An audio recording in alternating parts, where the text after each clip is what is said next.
You either have been wondering how to really follow Jesus genuinely, maybe you're just curious, you just want to get a little information here and there, or you just randomly thought this video came up on your feed, the thumbnail was cute, and you wanted to check it out. So whatever the reason is, in today's video, I'll be talking about how to follow Jesus genuinely. My name is Tamar. I invite you, get comfortable, and let's get to it. So following Jesus, I think a lot of us are perhaps enjoying Jesus from the sidelines. We probably are sitting on the bench, we're bench warmers, and we say we admire Jesus, we love him, I go to church, I follow God, but really a lot of us don't really follow, but we are fans. That we just sit back, but we don't partake in what Jesus is asking for in a true believer. He's asking for those to follow him. So what does that mean? Well, in Matthew 16 verses 24, it says, "If any one of you wants to follow me, he must deny himself, pick up his cross, and follow me." That is the believer that Jesus is calling out for.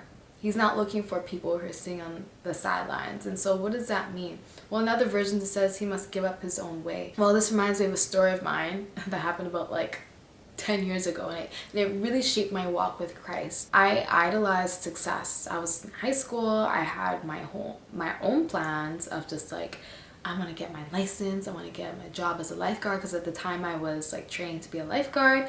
And I also was I want to have straight A's all across the board. And I had that plan of mine. I've held on to that plan and tried to invite God into it. I was trying to bring in the great mighty God into this small human finite plan. And I got so upset when I felt like I wasn't seeing results. I got so upset when I didn't see, and mind you, I was a Christian then, but I wasn't living out what it meant to be a follower. So I got upset. I thought God didn't like me. Things were starting to get really hard because I started to get upset at God, and the devil really took a hold of that, where I started to feel very oppressed and depressed, that I felt like nothing was working out for me. Now, we can look back at those things and be like, well, those are pretty light things. It's just a job, it's just grades, or it's just a license tomorrow, it's just a driver's license. But those things weighed so much on me because I wanted them so bad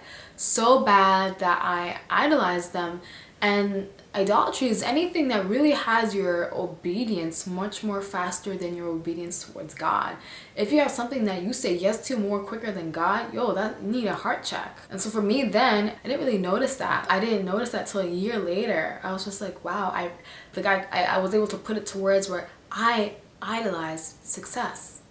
I literally did that. Hence why I felt that I was so distant towards God, that I tried to force God into my plans, that every time I got upset, that literally was something that the devil really wanted me to really bask in, was just me being mad at God and really just messing with me in that way and saying God doesn't really care. He doesn't really care. And that spiraled into so many things, but I thank God for delivering me. But when I look back then, had I surrendered, had I trusted Jesus, I didn't have to go through so much hardship. I didn't have to go through the depression, the oppression that was used against me, that literally caused torment in my life, torment from hell. And it's crazy true that even believers can go through this. But had I surrendered, had I trusted God and say, hey, you know what, your plans are better than mine. You are the one who says in Jeremiah 29:11 that you have a hope and a future for me. I'm to search and come out and seek you. I'm to trust you. I'm to deny myself, which means to give up my own ways, to surrender my plans, and to trust you. I don't know what you're holding on to, you guys. I really don't know what you're holding on to so tightly that it feels like your life depends on it, and you're a believer. You're called to let that go and surrender it to the Lord. Cast that care upon him, cast that concern on him. To cast is whoosh, throw it.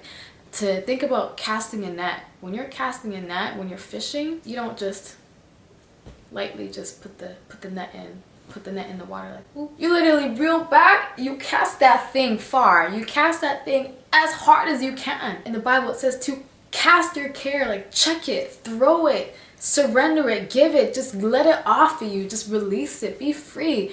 Trust in the Lord and know that He's got a plan for you. Trust in the Lord that He's got guidance for you, instruction, and He will counsel you. He will direct you where you need to go. So in that invitation of denying, because it sounds so unpopular to the world, you're like, listen, the world's already hard as it is. Why would I want to deny myself? The world tramples on me. I feel hurt. I feel, ugh, why would I do that? But you know, as you read on to that verse, Jesus literally highlights, as you read past Matthew 16:24, it says, then what does it profit for a man to gain the entire world and lose his soul? And I think about my testimony, how the devil really wanted to get a hold of my soul. If I just would continue having a skewed image of God, that He doesn't love me, that He doesn't answer me, then the more the devil would have a foothold in my life and to grab a hold of me.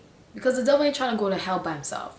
Let me tell you that. He ain't trying to go to hell by himself. He's trying to make it, and he's trying to make hell a community of people suffering.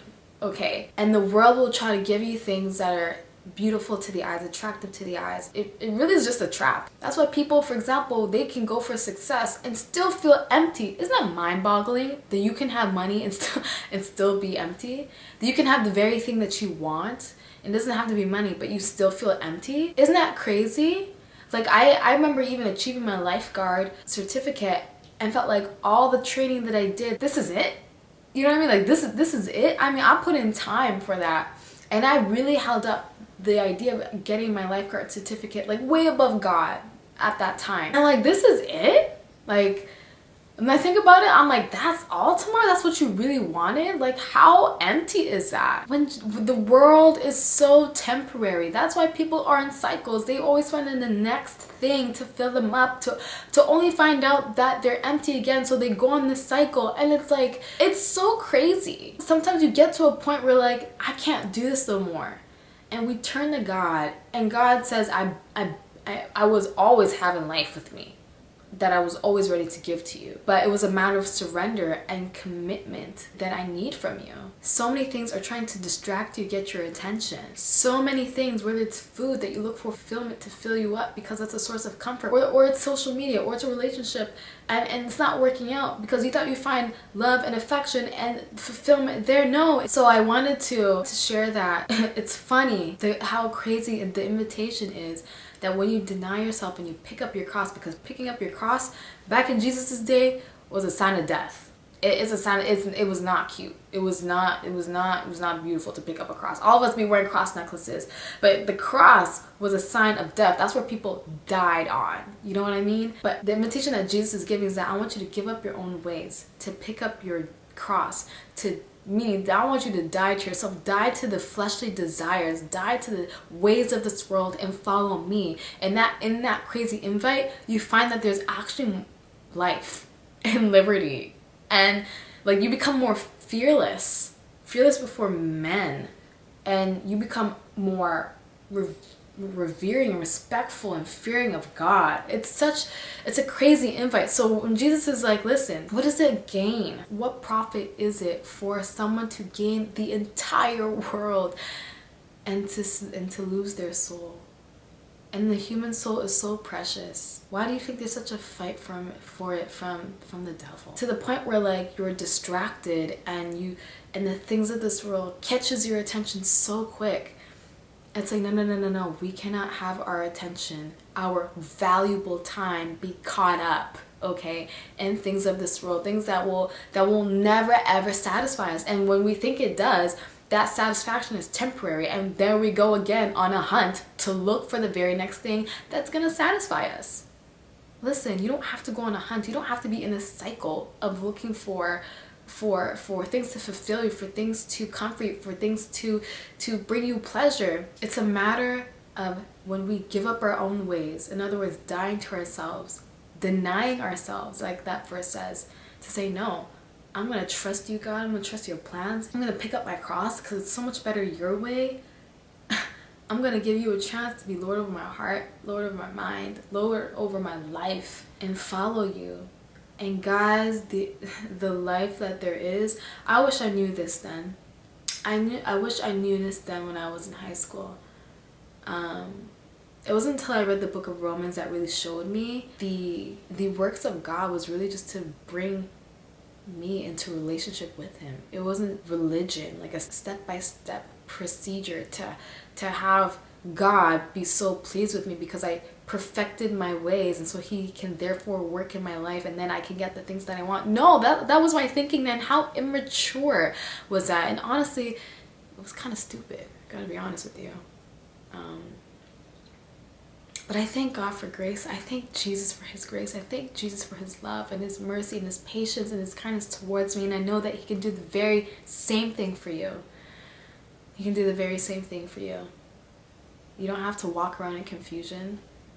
You don't have to walk around looking for the next thing to satisfy you. You don't have to walk around trying to find pleasure and affection from someone or something. There is life in this crazy invitation of denying ourselves and following Jesus. There is this crazy invitation where that there's life for you. And I had to get to this place of understanding that. Now I understand it so much more now than I did then. And I have clarity. I ain't got anxiety. I ain't got worry. I don't. And it's so freeing. Like, and I know who to run to when I feel sometimes anxious, because I'm human. I know who to run to when I feel like I'm worrying, or I feel like I'm gonna get really timid. I know who to run to. I know who has the power at the end of the day. So if you're tired, if you're weak, if you're discouraged, if you're sorrowful, if you feel helpless, take this invitation and accept Jesus. This sounds so crazy. I thought at one point, I'm like, is this brainwash? Like a brainwashing thing? Like, am I? No, because when you've been through life and you see how much some things are just a scam, and you turn to God to only see like, wow, like this was the breath of fresh air that I needed. This was the clarity that I needed. I'm tired. I need rest. I need refreshment. I need peace. I don't want to be in cycles no more. And there is freedom in Jesus. There is true freedom in Jesus. So if this is a video that you enjoyed, make sure to like, subscribe, because that lets me know y'all really feeling this. Like, you guys like content like this. Like this video if this resonated with you, and also comment below. Comment your thoughts, comment your questions. I would love to get back to you guys. So until next time, take care. Love you guys to life. God bless.